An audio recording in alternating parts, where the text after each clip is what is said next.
And Are we live? we're live. Hey, it's Chris, Homesteading the Hard Way, and Merry Christmas. And yes, I said Merry Christmas. Not Happy Holidays, not whatever you supposed to say nowadays. And anybody that's never really watched our videos, I'm going to go ahead and warn you, I'm not politically correct. I'm not modernized and don't have any plans on modernizing anytime in the near future. And this video really don't have a topic. I don't know if you'd call it a homestead update or what, but we got some bad news. Old Valentine didn't make it. Park septic tank services had to come out and bury her yesterday. They put her down. She got down, couldn't get back up. But on the other hand, we've got some good news. While we had her sick, we got the veterinarian to go ahead and blood test everything. We checked hogs, we checked cows, and they've been tested for every disease known to man. They don't have anything. We're not entirely sure what was wrong with her. We got an idea. But anyway, we're down a cow. But I've got a couple of young heifers I can save. It's not the end of the world. But anyway, we had our family Christmas get together today a little early, and I wanted to apologize for not making a video this week, and to tell you the truth, we're having a little bit of trouble coming up with what to make a video on.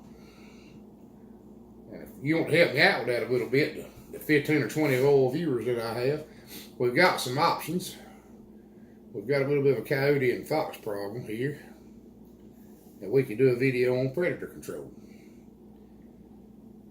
But so far, they're just kind of hanging around. We really haven't lost anything to them, and I kind of hate to kill something just to be killing it. I usually let them go until they start causing a problem. We're flooded. We've had another 3 inches of rain in the last week, so there's no gardening going on. It's so muddy around here now you can't hardly walk. One of the reasons we started this channel was to do some equipment repair videos. I don't know if I've ever told you this or not, but I'm a farm equipment mechanic, a blacksmith, and a welder and a fabricator. That's what I do for a living. I'm self-employed. I work out in a shop out here in the yard.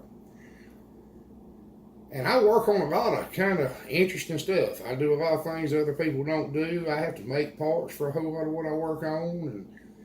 And they would be some really good videos, but my wife is my camera woman, and she films all this on her phone. I don't have any way to film when she's not here.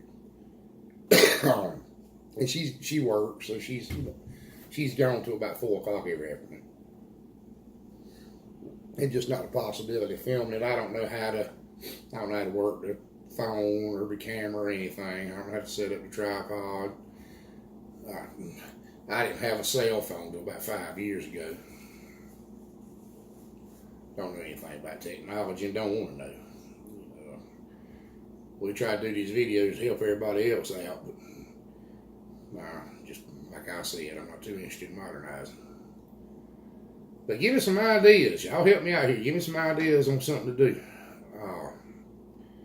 We keep doing pig videos. They seem to be pretty popular. And we're going to have a litter of pigs here supposed to be born on Christmas Day. And we think the sow's actually bred this time. She looks like it. We've moved her up here to the farrowing house. We've got to do a little work to it.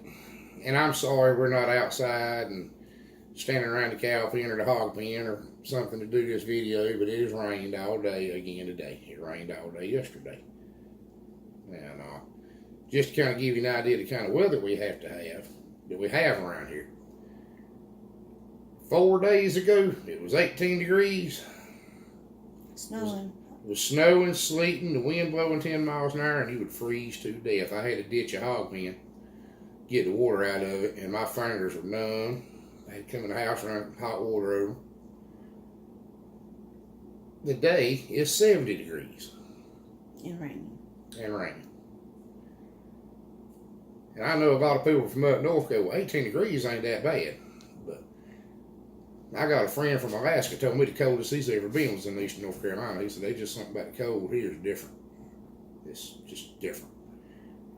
And I have a lot of people from Arizona and New Mexico that I know that have told me that The hottest they've ever been was in North Carolina.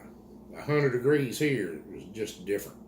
It's not like 100 degrees out west. We have bad humidity. The humidity or whatever's going on, like my wife just said. So the weather here is just terrible. But if you don't like it, just give it about 24 hours and it'll be something different. You know, if it's too cold, give it a minute, it'll change. If it's too hot, give it a minute, it'll change. But it makes farming tough. And this constant rains is different. It's new. It's just been this year we had this problem with this, you know. But I've said it in 5 other videos. All you can do is keep going. Just keep doing the best you can. We're going to have to really adapt now, though. We're going to have to move some gardens up on higher ground. We're having to move hogs up on higher ground. We're going to have to build some more cow shelters. I mean, the weather's changing. I don't know how much I believe in global warming or whatever, but I do know weather's changing. I don't know if it's just something that happens or there's some truth to what everybody says.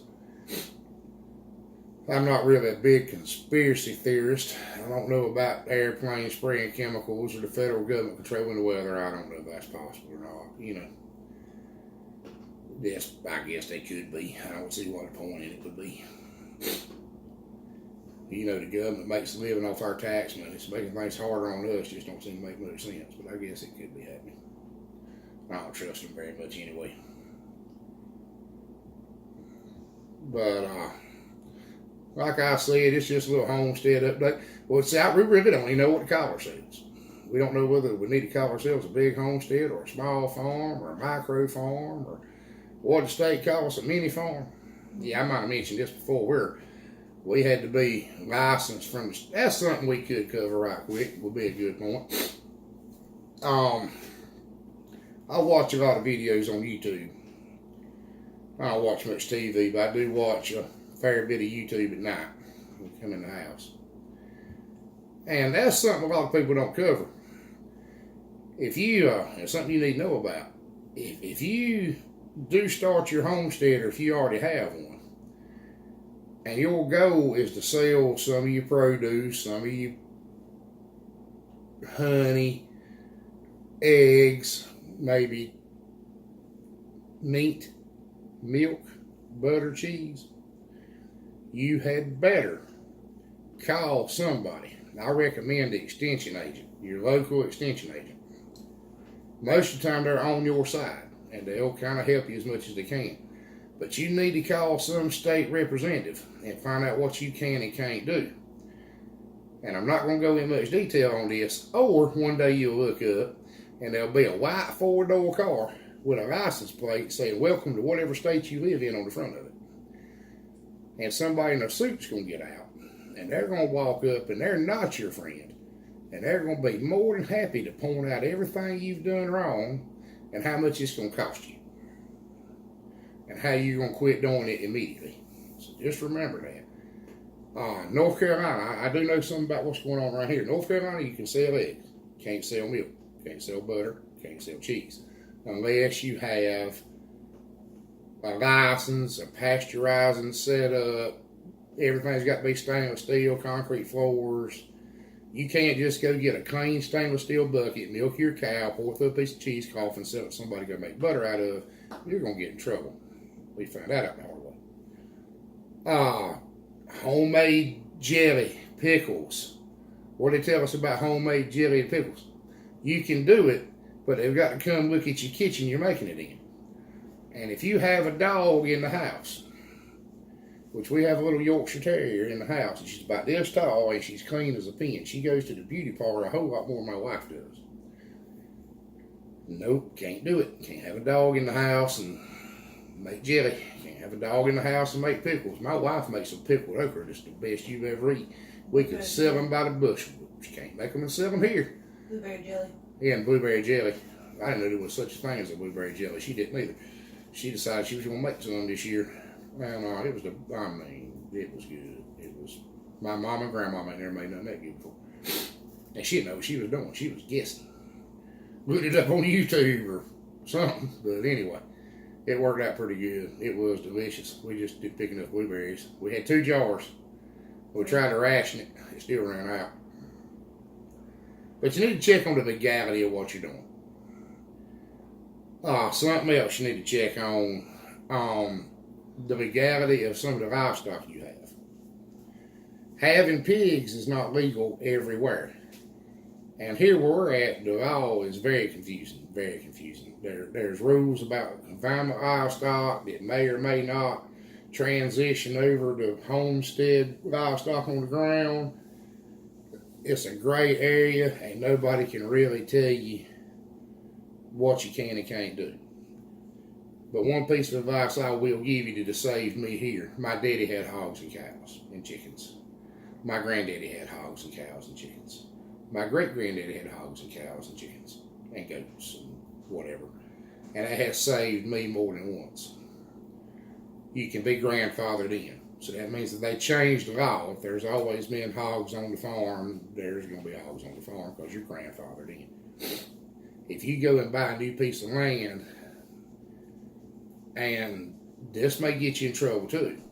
So you go buy a small homestead, a few acres of land or whatever, and whoever was there before you had a few cows and hogs. You said, well, this will work out good. They've already got pens up. I'm going to buy this place and go start farming.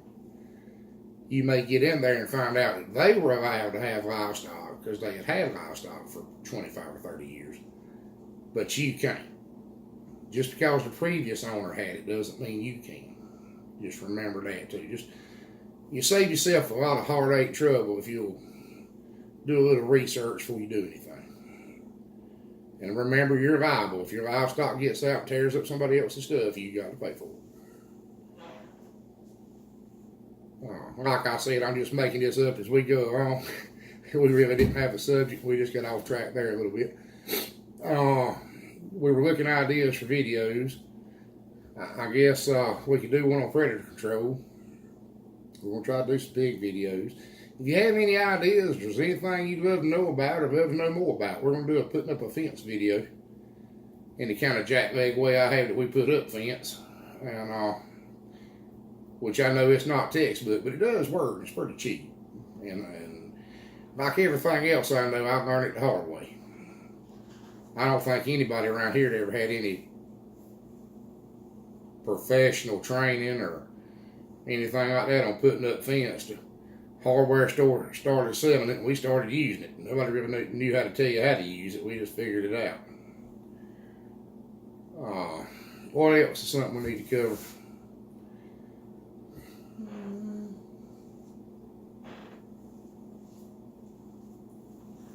Oh, well, let's talk about Luke for a minute. I know I talked about him in the last video, but Luke Simons. He's got a channel. It's Back to the Basics 101. And I really like Luke and I enjoy watching Luke. But Luke has got a weird disease. French polio. Guillain-Barré syndrome. And he got it from a tick bite. And it has really messed him up. He has been in the hospital. I think he may be doing a little better now, but if you would pray for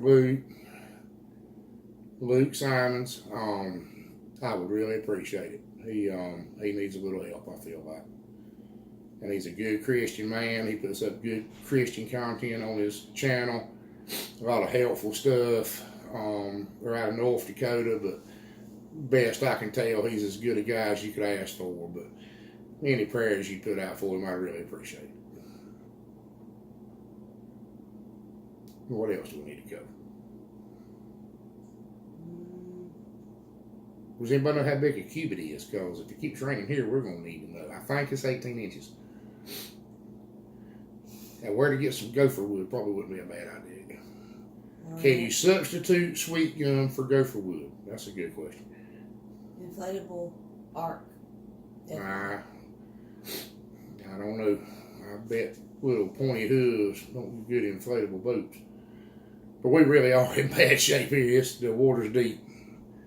What's that old song? 9 foot deep and rising. It's about the way we feel here, you know. But I don't know if you call this a vlog or just me getting up here acting like a fool in front of a camera. But would they be interested in seeing you do the horseshoe stuff? I doubt it, very seriously. I'm going to show y'all how to do some blacksmith work as soon as my new Ford gets here as soon as possible. But it's got to look like it might not be coming. Might have been beyond the L's ability. What I talked about a while ago, did I tell? See, I'm so crazy, I can't remember what I talked about in the first part of the video. Did I tell them we're going to try to do some equipment repair? Yeah, I did. Yes. I told y'all we're going to try to do some equipment repair videos. I really am a pretty fair mechanic. And I do anything I want to with a piece of metal. And we made a bunch of stuff for Christmas, horseshoe art and blacksmithed out stuff and mess like that. But as I said, y'all miss out on a lot of good videos, good instructional videos, because Darlene's not here to film it, and I ain't got a sense to do it. I don't know about these awkward pauses, you just have to bear with them. You also just go out there and work. And Well, something else too I need to tell you, something else I need to tell you. And I know you might not believe it looking at me. But when I'm working, most of the time I'm in high gear. I don't know how to get out there and kind of pedal. I have some motivational issues sometimes, and I have to make myself get up and go to work. And I have to make myself go ahead and do it. Now, that's not really conducive with making high quality YouTube videos, but it is what it is. And I don't know how to. Something else too. And I guess anybody knows how to do this, tell us. I'd appreciate it.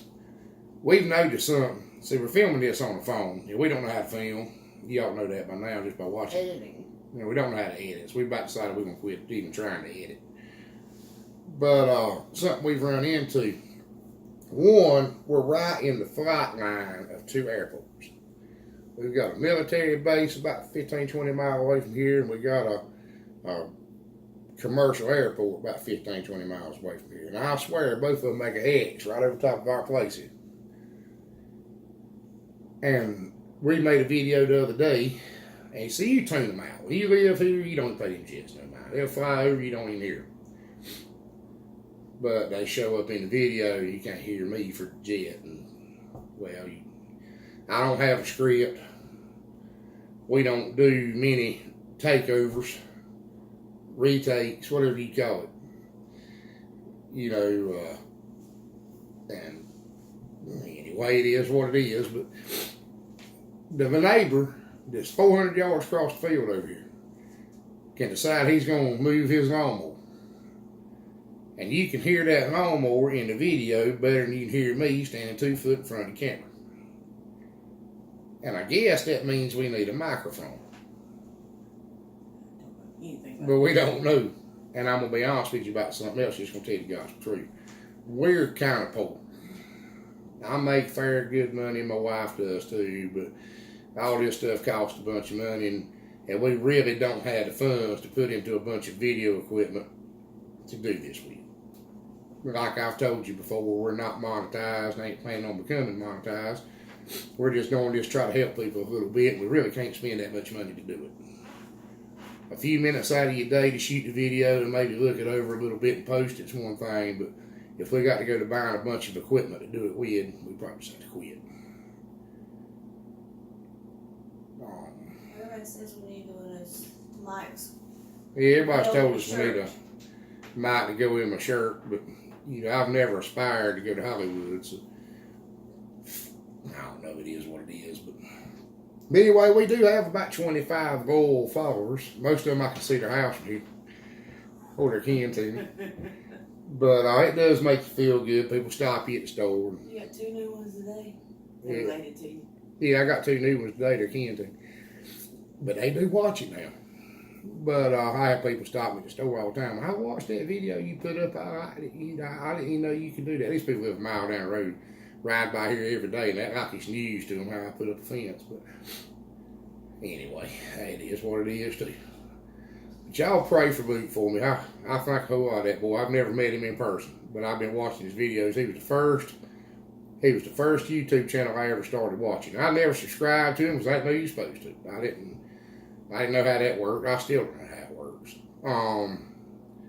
I don't know what subscribers are supposed to do for you, because I kind of noticed. Y'all tell me if I'm wrong about this, but I look at these other channels, some of them I like to watch, and they got 2,000 subscribers. There's about 50 people watching the videos. Luke's got 10,000. And most of his videos got about 1,000 views, if that, you know. So I don't know what the deal is with subscribers. I don't know if a lot of them are the ones that subscribe to you, hoping you'll subscribe back, or what the deal is, you know. But if you're not watching it, I mean, I'm trying to get viewers, not subscribers, I guess. But see, I'm not a Facebook guy either, so I don't know what these hearts and likes, and I don't know what all that means. I guess it means you like it, and I appreciate them. Like I said, I'm not modernized at all. In fact, you should hear some of the people can't believe I started a YouTube channel. They just can't believe that I stepped that far into the 20th. What century is it? The 21st century? That I stepped that far into the 21st century. But I'm not shy. And I made a fool out of myself enough in my life, it don't even faze me anymore. So if I look stupid up here, I don't really care. But anyway. You like to talk. Well, I like to talk. I do like to talk. And I have a pretty high opinion of my own intelligence too. That probably don't help any or hurt any. But now the truth is, we started making these videos. What I tell you is the truth. We kind of backed into watching YouTube. I was playing with a DVD player one night and found YouTube beside Netflix. We got watching Netflix. And YouTube is cool. I'm going to go ahead and tell you that. YouTube is the coolest thing I have ever seen in my life. Now, you might have to weed through them a little bit. But if you want to see anything you want to see, it's probably on YouTube. Now, it might not mean who put the video up had a clue about what they were doing, but there's a video on it. And I think that is just wonderful. It blows my mind. I didn't know it was a thing, you know. But what got me to doing these videos is especially on the equipment repair side. There's a whole lot of people putting up equipment repair videos that ain't got no business doing it. And they get a lot of views too. You know, they're monetized. They got 2 or 3 ads in the middle of it. But they're not telling you how to do it right. And in my daily work as an equipment mechanic, and I think they were scared to admit it to me before I started this channel.